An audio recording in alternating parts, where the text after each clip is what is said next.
Hello everyone, I am Sunil Kenchanmane Raju, a postdoc in Department of Plant Biology, Michigan State University. Um, I want to thank the organizers of the Life Science Discussion Forum, Botany for You, for giving me an opportunity to talk about my research. This is a wonderful initiative by the Botany for You, and I hope all the students can take advantage of this amazing initiative. I want to extend my thanks to Nishikant, who invited me to give a talk in this forum. Nishiji asked me to talk about the basics of plant epigenetics and comparative epigenomics rather than going into details about my own research from PhD and my postdoc. So I'll try to give a brief um, introduction about the current trends in plant epigenetics and comparative epigenomics, starting from plant domestication, and also how genetics has played an important role in plant improvement and how epigenetics can also add towards crop improvement programs. I also wanted to just plug in about my own organization, Plant Postdocs. It's an organization for postdocs who are working in plant-related fields, who are looking for jobs in academia or industry. So if you are a postdoc working in plant biology, please check out our website, www.plantpostdocs.com. Let me go ahead and turn off my video so that there is good bandwidth for my presentation.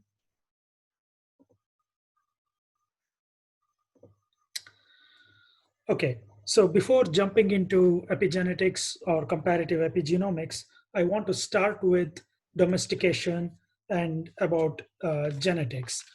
So most of you have seen this plant. It's one of the most efficient crop plants on earth, which can utilize solar energy and produce a lot of food. So one of the most efficient systems there is on the planet is this maize plant. And I was just checking some facts. Karnataka is the number one producer of maize in India. I'm from Karnataka. And also, I was checking other states. Maharashtra, I think, is in number 5. It just states that corn is such an important crop, economic crop for Indian farmers. But one thing to wonder is, where did this crop come from? Was it originally from the place that we are growing it now? Actually, it turns out corn was domesticated in Mexico. So if you see how this plant looked like 10,000 years ago, it didn't look anything similar to the current corn plants. Um, uh, Maize is called corn in North America, so I'll be switching between maize and corn. So teosinte is considered as the ancestor of maize, and teosinte was growing in southwest Mexico, and from there, farmers domesticated this plant to a modern maize plant that we see in the production of maize kernels. So as you can see, it has many branches, and also the seeds look completely different from the current maize corn cobs. So 10,000 years ago, farmers in Mexico selected this plant, and the selection and domestication helped it become to a plant that looks like this. So as you can see, from producing 10 to 15 kernels, the maize is producing up to 500 kernels in a cob in a modern variety of corn that is produced in North America. So domestication has helped in the production of very highly efficient crop plant coming from a plant that looked like a bush with multiple branches. So this is how it looked like 10,000 years ago in Mexico.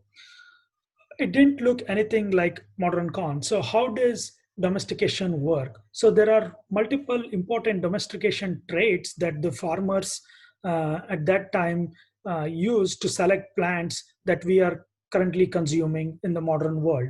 So for example, if you see, farmers looked for the fruits that did not fall on the ground. They wanted fruits to stay on the plant so that they can go and pick it easily. So that's one of the traits that they considered when they were domesticating plants. The other one is, of course, looking for bigger fruits. For example, tomato, if you see the ancestor of tomato, the, the fruit was of the size of a small grape. But then domestication and breeding helped make the tomato fruit bigger, and that's what we are using in the modern production for tomato. And there are multiple other agronomic traits that were selected. For example, day length dependence, determinate growth, and also one of the important consumer trait is the color variation of the fruit or the seeds. So that's one of the important considerations was used for plant domestication. Other traits like vernalization requirement. But as you can see, for cereal crops and grain crops, one of the major traits that the farmers at that time selected was increase in seed number. So you wanted plants that produced more seeds. That you can see from when teosinte was domesticated into corn, teosinte that was producing up to 15 kernels per stem now produces up to 500 seeds per plant. So that's a big increase in seed number, one of the important domestication traits. The other domestication traits, as you can imagine, is reduction in the seed shattering. Even teosinte produces the seeds of teosinte shatter, and then if you are a farmer producing teosinte, you have to always go and check on the seeds so that it doesn't fall down to the ground. But maize, as you can see, doesn't shatter its kernels. So that's one of the traits that was used for domestication, reduction in seed shattering. And I assume that most of you know that height is one of the important traits. So height was one of the important traits that was selected during Green Revolution in wheat and rice. So a very tall plant, when it produces a lot of seeds, falls down to the ground and we lose the seeds. So if a plant is shorter, then the number of then the plants that fall down will be reduced, and that is how Green Revolution helped in producing higher yielding wheat and rice varieties that were shorter and did not lodge. So that's how Green Revolution increased production of wheat and rice in India and other Asian countries. And also reduced dormancy is another trait that's very important for domestication. So these traits are all important, and they are all remarkable traits that the humans selected during domestication. So if you go back to the example of maize, as I was telling you, this is the teosinte kernel. So these seeds have very hard seed shell, and it's very difficult to open the seeds for human consumption.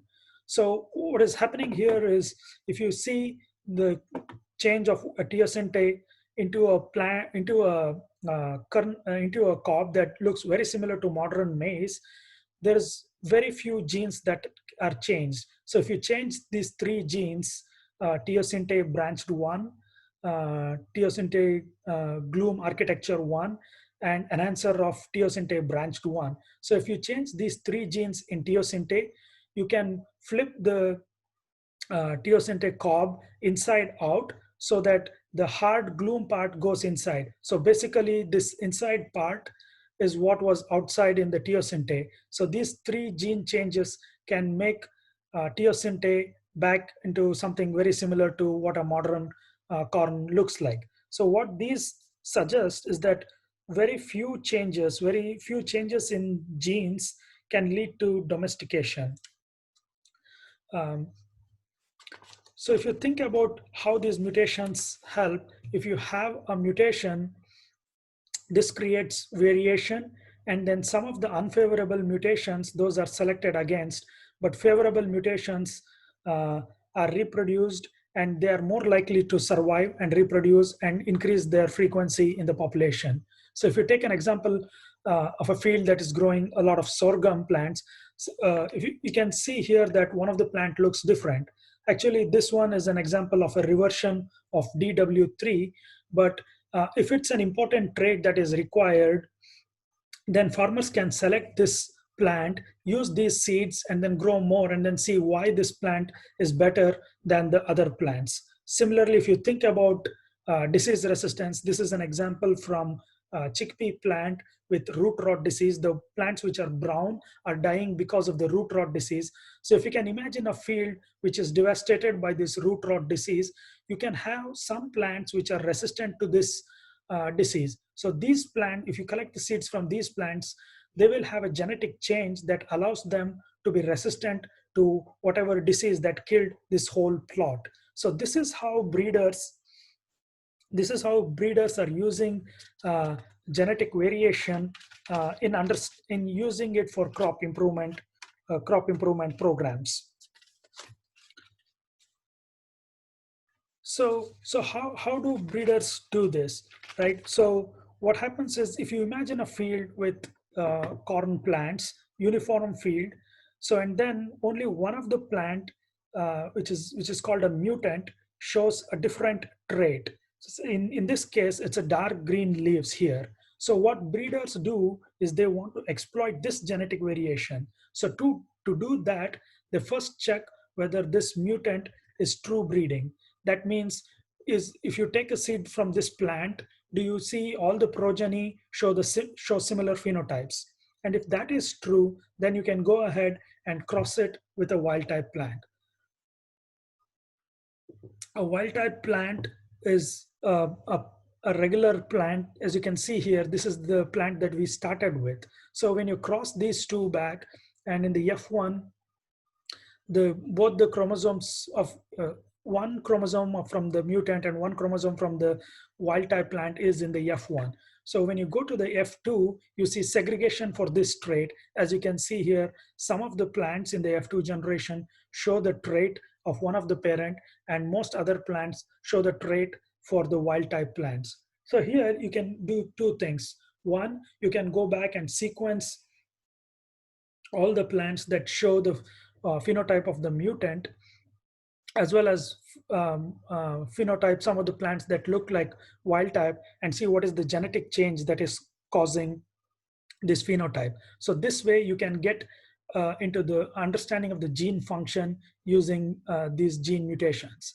The other way to do is you follow these plants and then see if they also breed true. That means you take seeds from these plants and then see if they segregate or if they show similar phenotype. And if this is an agronomically important trait, then you can continue breeding that plant. So most of the time what happens is these plants, the wild type plants, have all the desirable traits, but then only one of the trait, for example, this dark green color, might be more beneficial. So you want to add only this trait along with all the good traits from this wild type plant. So for that, you need to use recombination. So you create a large F2 population, and then you make sure that along with this good trait of dark green leaves, if there is any other trait that is unfavorable trait that is coming along with this plant, you can remove that using recombination. So you grow a large number of plants and you select plants that only have the advantageous green trait from these mutants, as well as all the important traits that the wild type plants already have. So then you create a new plant which has all the traits plus a new trait that is beneficial. So this is how breeders are utilizing genetic variation. So there are three broad ways how you can use genetic variation.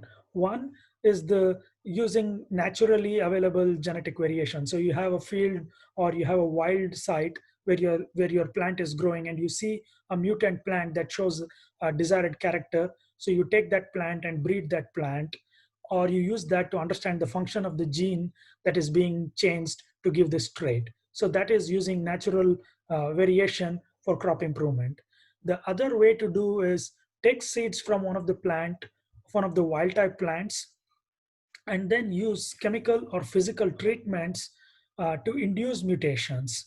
So you can use chemicals like EMS, or you can use radiations. So both of these go and change the DNA sequence within these seeds.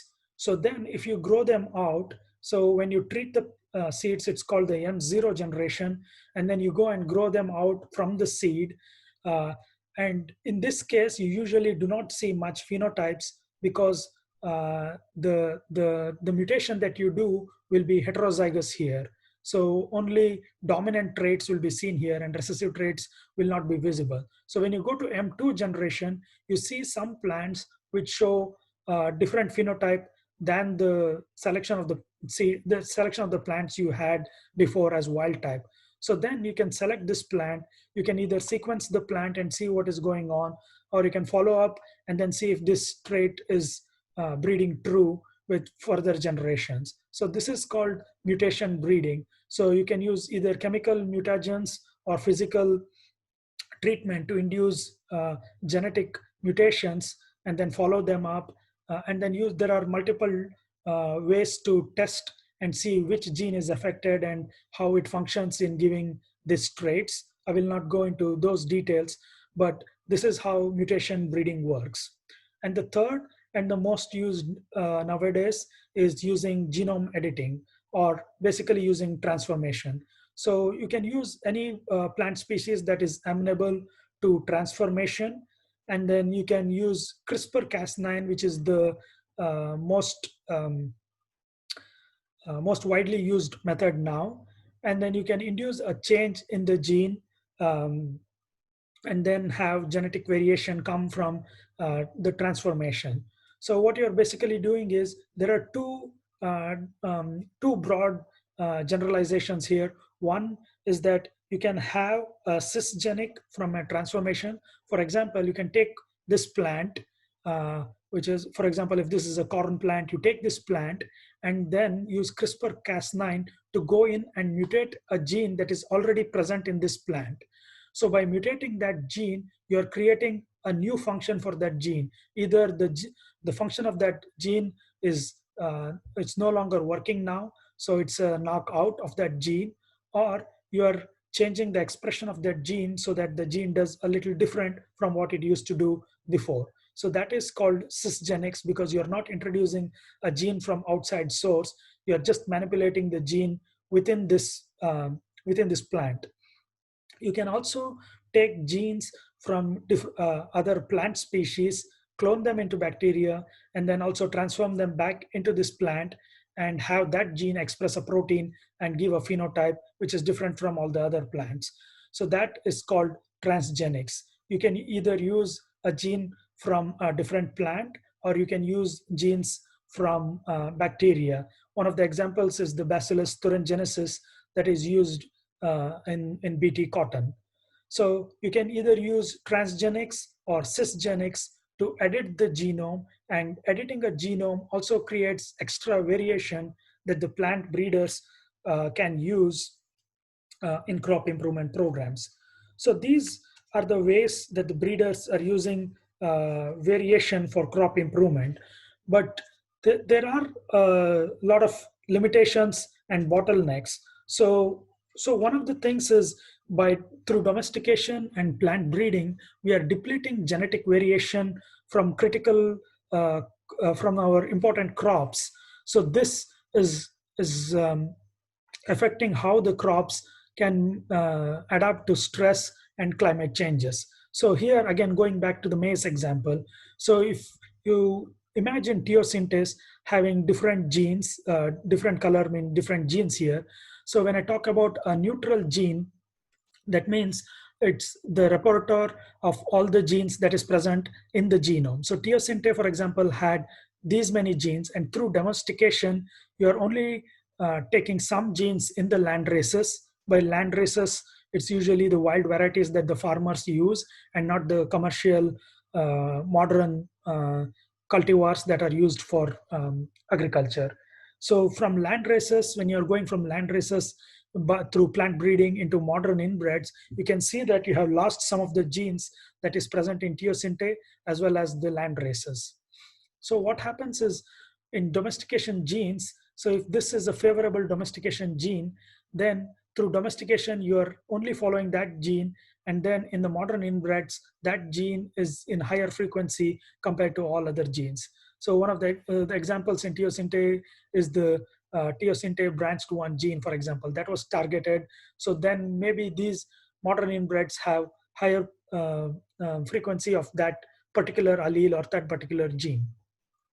Similar with improvement genes. So if you select for certain genes to be present in your modern cultivars through domestication or through plant breeding, you have only these genes. So now what happens is, when you try to use this modern inbred plant, for stress adaptation to environments that they were never growing in. So then you have a problem because this has limited genetic variation and you cannot work much with a limited genetic variation. So you have to go back to your uh, um, uh, teosinte, or you have to go back to land races to find these genetic variation. So currently, uh, to address this stress adaptation and climate change, we need new ways where we can exploit more variation in the modern inbred lines than what is present in the genetic variation that we see here. So one of the things we can do is use epigenetics for this. The reason is that, as you can see here, um, maize was domesticated here in Mexico, but most of the maize is now grown in North America here, as well as Brazil and Argentina. If you see cotton, cotton was domesticated here, but cotton is grown in US as well as in other places. So crops are being grown in areas that are different from their center of origin and primary geographic distribution. So then they have to cope with different stress, and these need big resources for genetic variation to help plant breeders to breed the plants into their new environment. So here I'm just showing a graph that shows how photosynthesis is going on from February to December in North America. So if you can see here in Central America during August, there's a lot of maize plants growing and they're photosynthesizing heavily. So you can see that this region is different from the region of origin of maize. So they have to adapt to this new condition and grow there. So they need a lot of genetic variation that can help them to be able to adapt to this condition. So epigenetics is one of the ways through which we can incorporate this new variation. So if you think about epigenetic variation, so epigenetic variation is useful in crop improvement. And this is an example of different epigenetic marks in plants. So the first, you can see here that these are the histone marks. I'll not be talking much about the histone marks. Histone marks are very dynamic. They are more dynamic than DNA methylation marks. So we'll be focusing more on DNA methylation here. So DNA methylation can happen in 3 different contexts on the nucleotides of the DNA sequence. One is the CG methylated site, the CHG methylated site, and the CHH methylation site. So H here means it can be C, or a T, and not a G. So you can see here, so the DNA methylation can happen on the gene body, and most of the time in plants, this happens only in the CG context, shown here in red, and also on the transposons. So transposons are the transposable elements that keep jumping across the genome, and they can affect the expression of a gene that is next to it, or if it jumps on a gene, it disrupts the function of the gene. And as you can see here, transposons can be methylated in all 3 contexts, the CG, CHG, as well as CHH context. And there are multiple mechanisms to demethylate the regions and remove the methylation mark. And also on the transposon, there is a very defined mechanism called de novo DNA methylation that involves the RNA-directed DNA methylation pathway to reinforce methylation on the transposon and suppress the expression of the transposon. So before going into much details of DNA methylation, I want to tell you what DNA methylation definition mean. So different people use DNA epigenetics in a different way. So literally epigenetics means on top of genetics. So this is usually the information that is coded beyond the DNA sequence information. So it can be covalent modification of the DNA, cytosine DNA methylation that I talked about before, or the modification to the chromatin structure. This involves the histone modification as well as opening and closing of the chromatin. So as you can see here, if a region is being transcribed, it's usually devoid of all most of the epigenetic marks, especially the repressive epigenetic marks. So the regions which have more DNA methylation and repressive histone marks are usually not transcribed and they are called epigenetically silenced. So DNA methylation is different in plants and animals. So basically DNA methylation is the methyl group that is added on the cytosine via methyltransferase activity. And in most cases, like I mentioned, adding this CH3 on this makes the region transcriptionally inactive. I mentioned before there are three different methylation contexts. One is the CG, the other is the CHG, and the third one is the CHH. As you can see, CG and CHG are symmetrical. So if you have one strand that has CG methylation, the other strand will also have methylation on the opposite CG. Similarly for CHG, but not for CHH methylation. In humans and in mammals, DNA methylation usually happens only in the CG context, although recent work has shown that there is other methylation in CAG and CHH context, particularly in the brain tissues, as well as in the uh, cultured cell cultures of humans and other mammalian cell lines. But predominantly it has CG methylation that is maintained by DNA methyltransferase, DNMT, but in plants, the methylation machinery has multiple enzymes. For example, MET1 is a methyltransferase that methylates in the CG context. Chromomethyltransferase methylates in the CHG context, whereas domains rearranged methyltransferase and CMT2 methylates in the CHH context. So there is multiple layers of methylation in plants as opposed to mammals where it's predominantly CG methylation.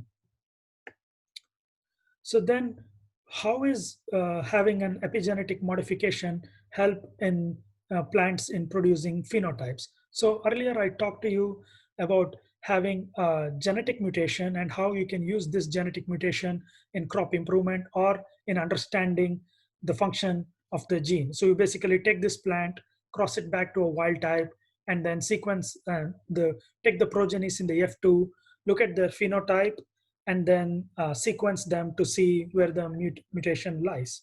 So similarly, 200 years back, in this plant called Lanaria vulgaris, this was the original phenotype of the flower. So all the flowers look like this. But Carlos Linnaeus, when he was observing these plants, he saw that there were some plants which showed differences in the symmetry of the plant, and the mutants look like this. He called the mutants Piloria mutants. Piloria means monster in Greek, because he didn't understand why a plant flowers within the same species were producing different symmetry in the flower shape. So when people started looking at it in the 18th century, they realized that the gene that is responsible for this phenotype, Cyclodia, didn't have any genetic change. So 200 years after the discovery of the mutant, scientists from John Innes Center in UK, Cuba et al. 1999, they showed that the mutant did not have any genetic change, but it had changes in the DNA methylation on the gene so that the gene was transcriptionally silent. So because the gene was silenced by DNA methylation and not by any genetic change, it gave rise to this Piloria mutant phenotype. So this is one of the first known epigenetic changes that led to phenotype in plants. So after that, there has been multiple examples of epigenetic changes that leads to phenotypes in plants. For example, silencing of a promoter of the gene DFR in Petunia gives flowers which has reduced purple color in them. Similarly, silencing of a gene, chalcone synthase gene CHS, gives you yellow color seeds in Arabidopsis as opposed to the normal brown color seeds. And similarly, the paramutation in the maize B1 locus gives you green sheath color, and also silencing of the transposon at the SPM locus gives you purple spotted kernels in maize. So these are all, again, changes in the DNA methylation in the promoter of these genes or on the genes that give rise to stable phenotypes in these plants. So these are some of the examples of how epi alleles are present in the plant species and how we can use them in plant breeding. So there are multiple roles of DNA methylation in plants. So what usually happens is DNA methylation silences a TE so that it does not disturb the expression of the neighboring gene. Uh, so also during reproduction, the DNA methylation goes down uh, some uh, in some nucleus so that there is reprogramming of the methylation for the progeny. Also, there is cell type specific methylation. As you can see, some places where you have DNA methylation suppress the expression of the gene in a particular cell type or tissue, and in other tissues, maybe other genes are silenced because of DNA methylation in the promoter region. And one of the important aspects that most of the people are trying to look into now, and one of my research interest is environmental interaction and stress. So if you think of a plant and you put that plant under stress, the plant will show some DNA methylation changes.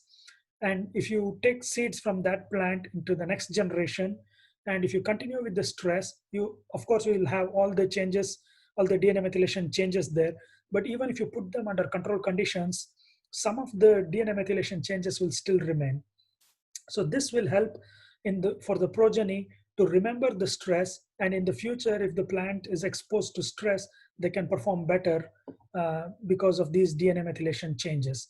But recent research has also shown that these changes are not stable and they revert back to unstressed state after just one generation without stress. So a lot of research is going on trying to see how we can maintain this epigenetic memory for longer under induced stressful conditions for plants. So I used this in my PhD thesis to see how I can use the epigenetic variation in improving soybean. So I used a method to downregulate a gene uh, using RNAi transgene. And then when I put the gene back, then there should be no genetic modification.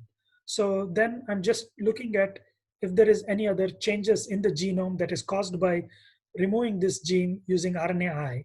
So if you think about this soybean plant, this is the wild type. And by introducing the RNAi transgene, I introduced some of the DNA methylation changes shown here in red. And after I remove this RNAi transgene, I still will have some DNA methylation changes in the plants. So a subset of these epigenetic changes remain in this plants even after multiple generation after removing this RNAi transgene. So if I take this plant back and then cross it to a wild type, in the F1 generation, I will have one chromosome from the wild type parent and the other chromosome from the epigenetically changed parent. And then in the F2, they will segregate for DNA methylation changes. And then I can select based on these changes. And I can select a situation where I know the DNA methylation changes will be more stable. And then I can use that in plant breeding for important agronomic traits. So what I did was I selected some of these EpiF2s and then I grew them in the field as well as in the greenhouse. And as you can see, this is my wild type plant. This is where I started with. And I can get plants which produce 10 to 15% more number of pods per plant and number of seeds per plant. So this will help in increasing the yield of the plant from just the wild type plant. So I'm not making any genetic changes here. It's only by putting this RNAi and then removing it, I'm making the epigenetic changes which are stable enough to give me a phenotype. I grew these plants in multiple locations in multiple years, and I see that these plants perform better in whatever environment you put them in. So this is the wild type. It's producing this many number of kilograms per hectare in yield under different field conditions. And you can see these epilines that I created, which have stable DNA methylation changes, they perform better in all environments that I tested. So this helps in breeding plants for multiple and different stressful environments, and they can perform better using these newly modified epigenetic changes. So this was my PhD research, and in my postdoc, I'm looking into how I can use this epigenomic data from crop wild relatives in improving stress adaptation in crops. So now I'm coming back again to maize and its wild relative. So you remember I told maize was domesticated in Mexico, and similarly, Tripsicum dactyloides, which is a wild relative of maize, um, it was also domesticated in North America as well as some places in South America.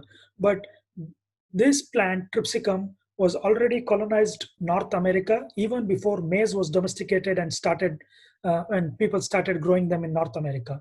So these plants can grow in the harsh winters of North America and are better uh, uh, and better tolerate stress than these maize plants. So what I'm trying to do is trying to see how this close relative of maize can tolerate cold stress while maize cannot grow in the cold stress seasons.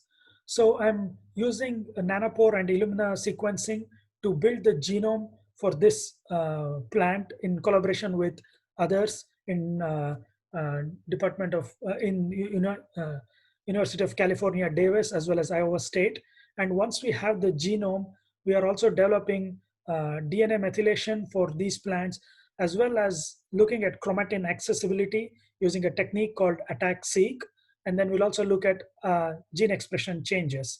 So the idea is that if there are genes that are differentially expressed in these plants under cold stress conditions, and they are not behaving similarly in maize, then we want to find out how these genes are differentially regulated between these two species. Remember, I told you these two are very closely related. So then this will help us in understanding how these plants are tolerant to stress, and if we can transfer that traits into maize, then we can grow maize throughout the year in United States and then increase the production. So that is my postdoc work that I'm trying to introduce cold stress tolerance from wild relative Tripsicum dactyloides into modern maize using genome assembly, DNA methylation, chromatin accessibility, and gene expression data analysis.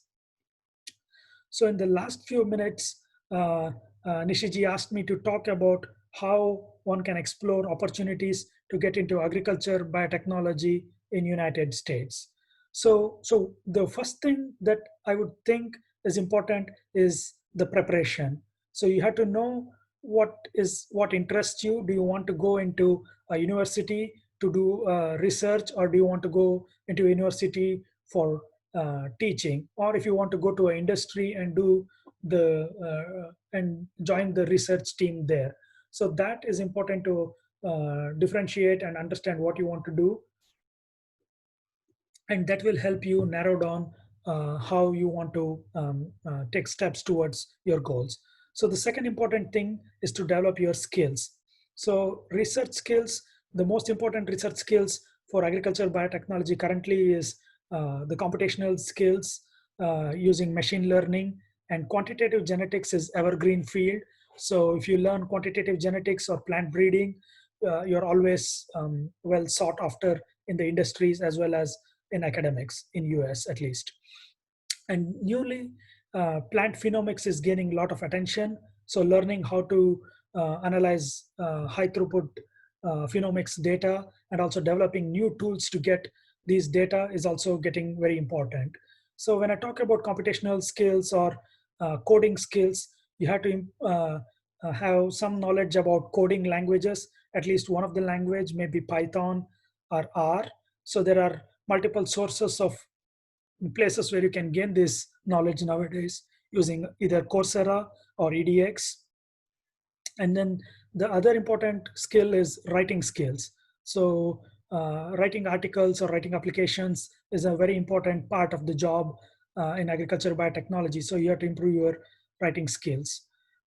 The other important thing is to have a lot of networking. So you have to talk to people who are in the industry or join scientific societies, so that you improve your network through conferences and workshops and those can help you finding jobs in both academia as well as industry. So to improve your knowledge, you have to keep up to date with the latest research in the field. Maybe use opportunities in the scientific societies to contribute to scientific blogs or write your own scientific blogs. Read extensively even outside your field, and also explore many other non-traditional career opportunities that are coming up, like science policy or scientific communication or science communication. So these are the opportunities. And I also want you to know that if anyone is interested in mm, career in academics or industry in US, and if you want any help, please feel free to contact me about my research or helping you with getting jobs in industry or academia. So thanks again for listening to my talk. Thanks again for Nishiji for inviting me to give this talk. Um, uh, and here are my contact details. If you want to contact me through Twitter, it's Sunil_Kumar KR, or you can email me at kenchanmane@gmail.com. So thanks again. And with that, I'll be stopping this presentation.